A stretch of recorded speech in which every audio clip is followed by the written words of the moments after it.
আবারও দুয়ারে এসেছে ভোট।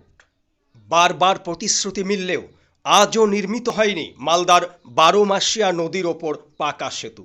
সমস্যায় দুই ব্লকের হাজার হাজার মানুষ। মালদহের চাচল ২ নম্বর ব্লক ও রতুয়া ১ নম্বর ব্লকের মাঝ বরাবর বয়ে যাওয়া ১২ মাসিয়া নদীর ওপর বালুরঘাটে পাকা সেতুর দাবি দীর্ঘদিনের।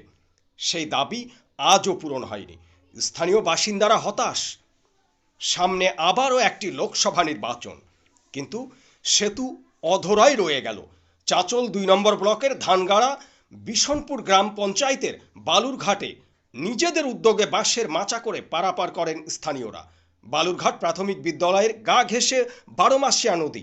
নদীর উপর পড়ে রয়েছে নতুয়া ১ নম্বর ব্লকের দেবীপুর গ্রাম পঞ্চায়েতের পারবালুয়া গ্রাম।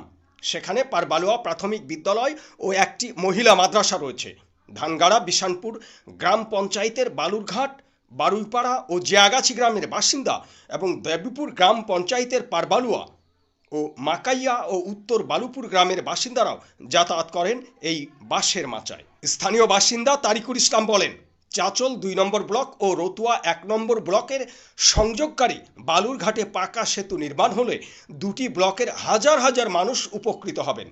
সেতু না থাকায় বাঁশের মাচা দিয়ে বিপজ্জনকভাবে যাতায়াত করতে হচ্ছে। এখানে সেতুর দাবি করছেন বাসিন্দারা। মালদা উত্তরের বাম সমর্থিত কংগ্রেস প্রার্থী মুস্তাক আলমের বক্তব্য, রাজ্য সরকার নতুন করে কিছুই করেনি।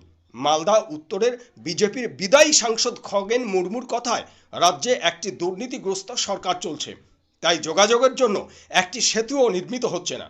যদিও বিজেপি সাংসদের বক্তব্যকে পাত্তাই দিতে নারাজ তৃণমূলের জেলা সভাপতি বিধায়ক আব্দুর রহিম বক্সি। বলেছেন, বিজেপি সাংসদ ৫ বছরে কিছুই করেনি। বালুরঘাটে সেতু নির্মাণের জন্য ইতিমধ্যেই উত্তরবঙ্গ উন্নয়ন দপ্তরের প্রস্তাব দেওয়া হয়েছে। অর্থ বরাদ্দ হলে শীঘ্রই কাজ শুরু হবে।